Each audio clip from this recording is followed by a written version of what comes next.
اور وہ نوکر باہر راستوں پر جا کر انہیں ملے، کیا برے کیا بھلے سب کو جمع کرنا ہے، اور شادی کی محفل مہمانوں سے بھر گئی۔ اور جب بادشاہ مہمانوں کو دیکھنے کو اندر آیا تو اس نے وہاں ایک آدمی کو دیکھا جو شادی کے لباس میں نہ تھا، اور اس نے اس سے کہا، میاں تو شادی کی پوشاک پہنے بغیر یہاں کیوں کر آ گیا؟ لیکن اس کا منہ بند ہو گیا۔ اس پر بادشاہ نے خادموں سے کہا کہ اس کے ہاتھ پاؤں باندھ کر باہر اندھیرے میں ڈال دو، وہاں رونا اور دانت پیسنا ہوگا، کیونکہ بلائے ہوئے بہت ہیں مگر برگزیدہ تھوڑے۔ یہ ہمارے خدا یسوع مسیح کی انجیل ہے۔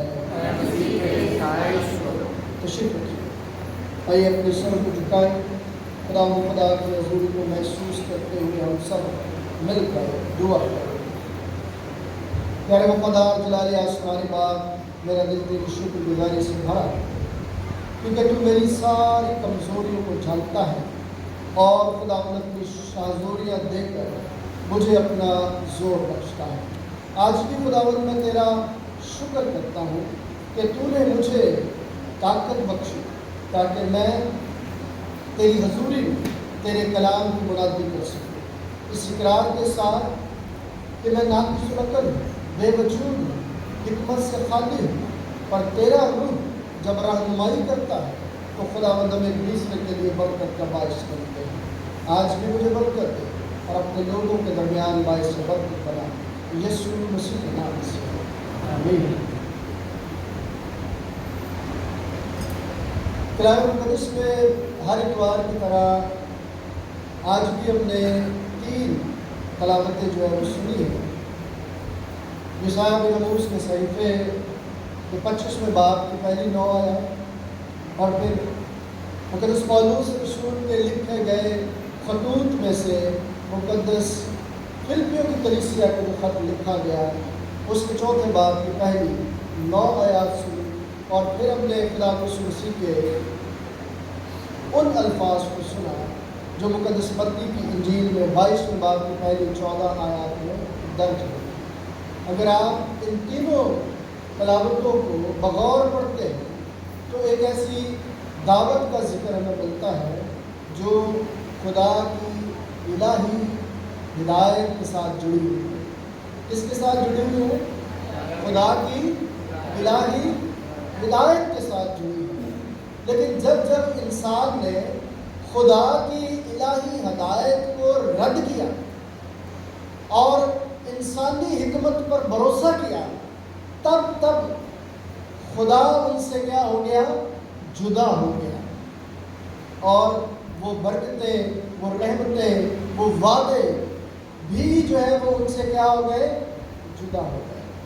میں جب یسایہ بن آموز کی کتاب کا مطالعہ کر رہا تھا کہ یسایہ بن آموز کس دور میں اس بات کو کر رہے ہیں، تو اس دور میں بہت ساری باتیں تھیں جن میں ان کا جو ہے اتحاد وہ بھی ٹوٹ چکا تھا۔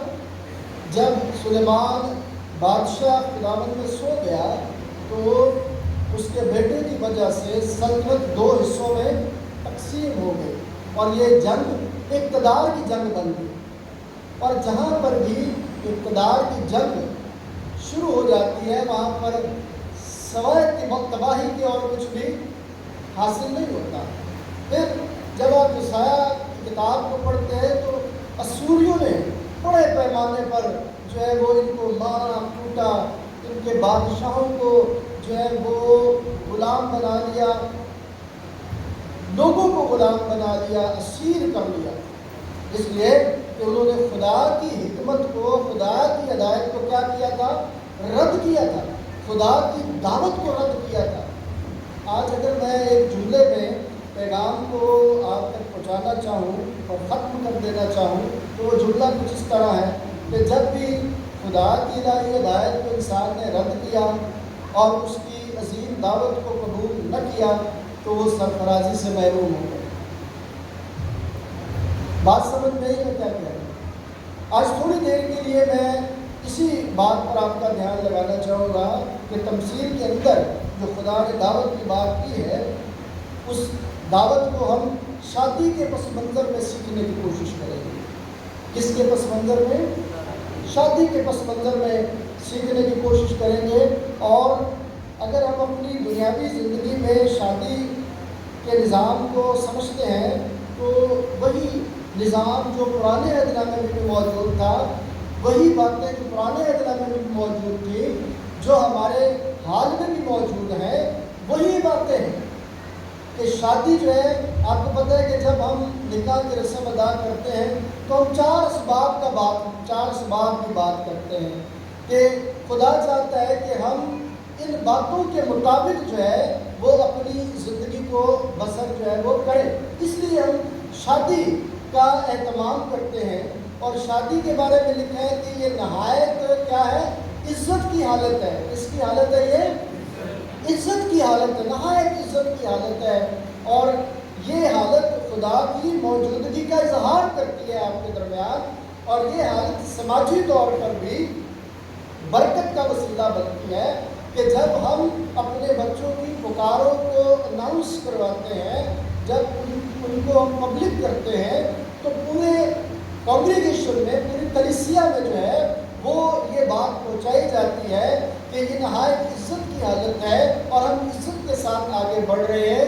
پھر ہم یہ بھی سیکھتے ہیں کہ یہ کسی ایسی خواہش پر مبنی نہیں ہونی چاہیے جو صرف انسان کی خواہش پر مبنی ہو، جس میں خدا کی وفاداری شامل نہ ہو، کیونکہ پرانے عہد نامے میں سے لے کر اگر آپ مکاشفہ کی کتاب کو پڑھتے ہیں تو وہاں پر بھی اس بات کا ذکر کیا گیا ہے کہ کلیسیا کو دلہن اور مسیح کو کیا کہا گیا ہے؟ دلہا کہا گیا ہے۔ اور یہ ایک وفاداری اور ایک عہد کی بات کی گئی ہے۔ تو آج بھی جب ہم شادی بیاہ کی تیاری کرتے ہیں تو شادی بیاہ کے سارے لوازمات کو پورا کرنے کی کیا کرتے ہیں؟ کوشش کرتے ہیں۔ کوئی ایسا بندہ ہو جس کو شادی کی دعوت دی گئی ہو اور وہ پھٹے پرانے کپڑے، الجھے ہوئے بالوں کے ساتھ وہاں پہ پہنچ جائے؟ ہے کوئی ایسا؟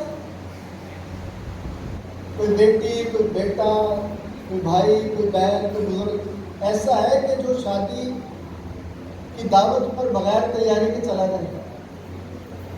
پرویز بھائی پہ ہے؟ اس کے لیے کیا کرتے ہیں؟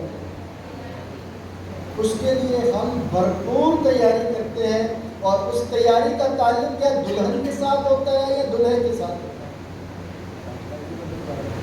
اس تیاری کا تعلق کس کے ساتھ ہوتا ہے؟ ہماری اپنی ذات کے ساتھ ہوتا ہے۔ ہم دلہے کے لیے تھوڑی تیار ہو کے جاتے ہیں، یا لڑکے دلہے کے لیے تیار ہو کے جاتے ہیں، یا لڑکیاں جو ہیں یا بہنیں جو ہیں یا بھائی جو ہیں وہ دلہن کے لیے تیار ہو کے جاتے ہیں؟ کس کے لیے تیار ہو کے جاتے ہیں؟ اور یہی سب سے بڑی غلطی ہے، ہم سمجھتے نہیں، لیکن پھر بھی ہم دنیاوی طور پر اپنے آپ کو حسین تر بنا کر وہاں پر لے کے جاتے ہیں۔ کوئی ایسا ٹوٹکا رہ نہ جائے کہ جس سے ہماری وہاں پر جو ہے وہ ناک کٹ جائے۔ ایسی ہے نا، خوبصورت بن کے جانا ہے۔ یہ ایک دنیاوی کام ہے جو ہم کرتے ہیں، یہ ہماری اپنی ذات کے ساتھ وابستہ باتیں ہیں۔ لیکن کلام مقدس میں جب ہم اس ضیافت کی بات کرتے ہیں، اس شادی کی بات کرتے ہیں، تو ہے وہی باتیں جو میں نے دعایات کی کتاب میں سے 4 اسباب آپ کے سامنے رکھے کہ شادی اس وجہ کو سامنے رکھ کر کی جاتی ہے، اور پھر تیاری شادی کے لیے کیسے کی جاتی ہے۔ اگر کسی کو شادی کی دعوت دی گئی ہو اور پھر وہ شادی میں نہ جائے تو دعوت دینے والا کیا سوچتا ہے؟ بولنا ہے دوبارہ کیوں؟ وجہ کیا ہو؟ وجہ یہ ہے کہ اس نے بڑے پیار کے ساتھ، بڑی محبت کے ساتھ شادی کی کیا دی ہے؟